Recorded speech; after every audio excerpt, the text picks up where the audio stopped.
Hi, my name is Carolyn Crandall, and I am the Chief Deception Officer at Ativo Networks. I am here today with Alan Commike for another Behind the Mask series. So thank you for joining us today, and I'd like to welcome and let Alan introduce himself. Thank you, Carolyn. So I'm Alan Commike. I've been involved in security technology for quite a few years. My last stint has been network sensors for security monitoring. And in addition to that, I've been volunteering for SciNet supercomputing. And in supercomputing, let me talk a little bit about what that actually is. Great. We have, every year, supercomputing puts on a show just like RSA. And in that show, we build up a very, very large high-speed network. Last year, we had 4 terabits of WAN. With this large network, we have a security component, and I led that security component to ensure that our critical infrastructure is secure, the attendees and the vendors are secure, and we have a lot of researchers coming and working with the high-speed network. So as part of the security stack we built, I got introduced to Ativo Networks, and that's what we're talking about a little bit here. And it is why we're here today. So Alan was very instrumental in helping set up the supercomputing conference infrastructure with SciNet, and it's a really fascinating thing because you are standing up a massive network in a matter of days and then having to take it down. But in the interim, you need to be dead on in the accurate alerts and the information and being able to respond to these things. And so what I'd love to do is just hear a little bit about the criteria, the vendors that you chose, and why did you choose deception to be a part of that stack? It's a pretty new and innovative technology, so why not go with just the norm? Why did you decide to add deception into that mix? So we've used more traditional threat intel in the past, and that worked okay, but we were looking for something a little bit different. Part of the value in SciNet is we could try different products, and we hope that they work, and sometimes they do, sometimes they don't. So we were looking for something more like a real-time threat intel to tell us what is happening right there, right then, right at that time.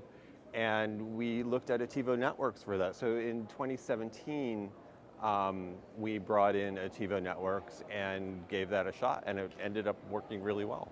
Fantastic. So it's interesting too because deception is generally purchased for 2 things. One is the early and accurate detection, and the other one is the threat intelligence. And so it's interesting that your waiting on that was actually towards the ability to get the rich threat intel that comes with it. So you went in, you had to stand it up, you had to get something as a result back, because I know you invited Ativo back again this year to participate. So what'd you see? What kind of interesting things did you discover in putting it in? Yeah, so when we put it in, the first year we were unsure how things were going to go. Within SciNet, everything works really quickly, as you said. We spent a week initially staging the network, rack and stack, and Ativo was great. It was the BotSync was a 1U device that we used. So rack and stack is very, very simple in that. There was a cloud version that we used for early staging. So since everything comes up so quickly, we were able to stage things in the cloud, stage things earlier for development, and once we got on site, we were just kind of up and running right there and then. We got the real-time threat feeds. We were able to see when people were attacking the network, and we were able to validate that these were real attacks. The decoys got attacked, the decoys got compromised, and then from that we were able to say, all right, this is truly malicious, and deal with it there. So that was a valid indicator as opposed to what we were seeing with just the regular threat feeds where we weren't sure what was happening, whether it was still valid or not. Excellent. So you bring up multiple interesting points behind that, and so one of the things with deception technology, especially people that are used to and more familiar with older honeypot technology, that part of the challenge is it takes an expert, and it takes a lot of time to set up this stuff, and you guys didn't have time, right? So you had to move. So what's that experience like? Was it hard, easy, fast? It was a lot simpler than we expected. When we bring in a new vendor, we always have short circuits or circuit breakers that, well, if the vendor doesn't work, we rip them right out. And You never know with a new vendor, are they going to take down the network? They're going to overwhelm everything? So we put a TiVo in, turned it on, fed it VLANs, and it pretty much auto-configured everything. So that was in 2017, and we were pretty surprised how easy it was to put in there. When we brought you back for 2018, last year, just in this past November, we were much more comfortable and say, hey, this stuff really works. We could integrate it tighter. We did the same thing. We identified the VLANs. We had darknet at the beginning and end of our network. We had a /17 we were working with, so 32,000 nodes, pretty large network. So we had darknet, we had hundreds of VLANs. We said, well, these are our critical VLANs, gave them to a TiVo, and it just configured itself. We had a great support from TiVo. Joseph came in and helped us make sure everything got set up really well. And then we did some automation this year. We were comfortable and said, well, we know that we get good indicators. We know we have, when we see an indicator of compromise coming from one of the decoys, we're sure that it really was compromised, so we want to block that. And we added automation, and we put in some automated blocking for that. And that automation, again, we had a very short amount of time to get that done. We ended up doing that mostly on site within a few days. And the automation worked really well. We got a compromise, it went up into our SIM, it set a notification, set the NAC, and then we blocked. So excellent. That was great. Excellent. Well, that's always what you want to happen, right? So quick and efficient response. There are like multiple places I want to go after just that short dialogue, but let's start with scale. So scaling is always a challenge, right? So many things you can work and put it in a small environment on one VLAN, but you had this 32,000 nodes, multiple VLANs. How was the scalability? Did it scale easily, or did you guys have to tinker with it a lot? There was obviously a little bit of tinkering, but for the most part, it just worked. We knew some darknet that we were going to feed it.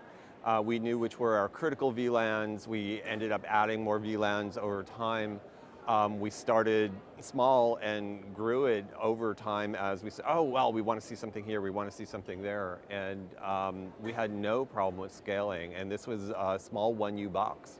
So some of the larger firewalls, some of the other systems, SINET uses 9 racks of equipment, WAN equipment, routing equipment. The security rack one year was a rack and a half of equipment. Quite a stack. Quite a stack. And with a 1U box handling that whole network, it was great.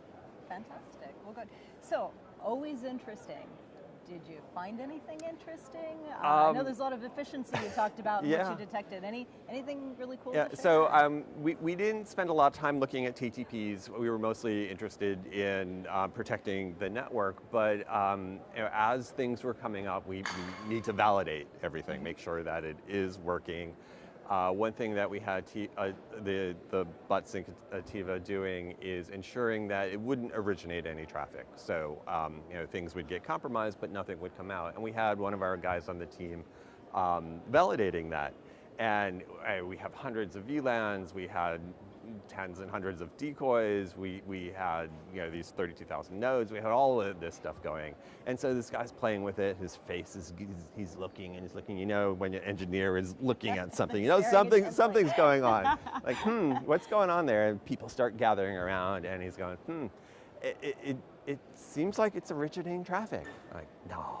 Yeah. And so we looked a little longer and longer, and Joseph came over and said, no, you're just inside the botnet. You're confused in what's going on. Like, oh, so the whole deception aspect is really good. And for a few minutes there, it even confused someone on our team.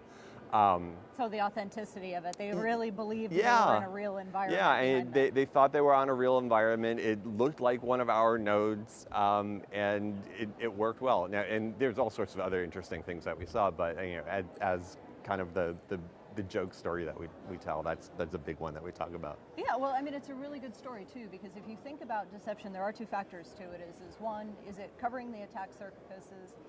So it's where the attacker will go. And the second is it not only authentic, looking like your environment, but is it believable? So obviously we passed multiple hurdles and tests Right, you did. with that on there. So fantastic. Well, I know we have a limited amount of time, but I would love to also hear any words of wisdom, anything that you would share with our audience as far as experience or advice as they're looking at this technology. Sure, yeah. So just try it. Initially, when I was building the initial security stack, I wasn't sure. And that's part of the value that I have when I'm working with Signet is we could try different tools and see how they work, and they work, we bring them back and grow them. And so we had this need for real-time threat intel, and we were interested in deception. People know about honey nuts and know about this and knew about for a long time, but didn't know how well it worked, didn't know how hard it was to use. And it turns out, it's really simple. And so if you have an interest in something like that, and there's a whole lot more to it than the use case that we had for the real-time network or real-time threat intel, just give it a shot. The physical configuration is simple. The logging in and getting the system configured and even auto-configured is really simple. So, there's a lot there that we hadn't used. So I'd say you have a great product there, and for anyone that is thinking about it, give it a shot. It works great, and it's easy to use. Excellent. Well, some real hands-on experience here in working with the Ativo Deception platform. We always like to give insight into how people are using the technology, the benefits that they're finding. So you heard a lot today about how easy it is to use, how scalable it is, how rich it is in threat intelligence. So great experience. I really appreciate our industry expert here joining us today at the Behind the Mask series. So thank you very much for tuning in, and have a wonderful day.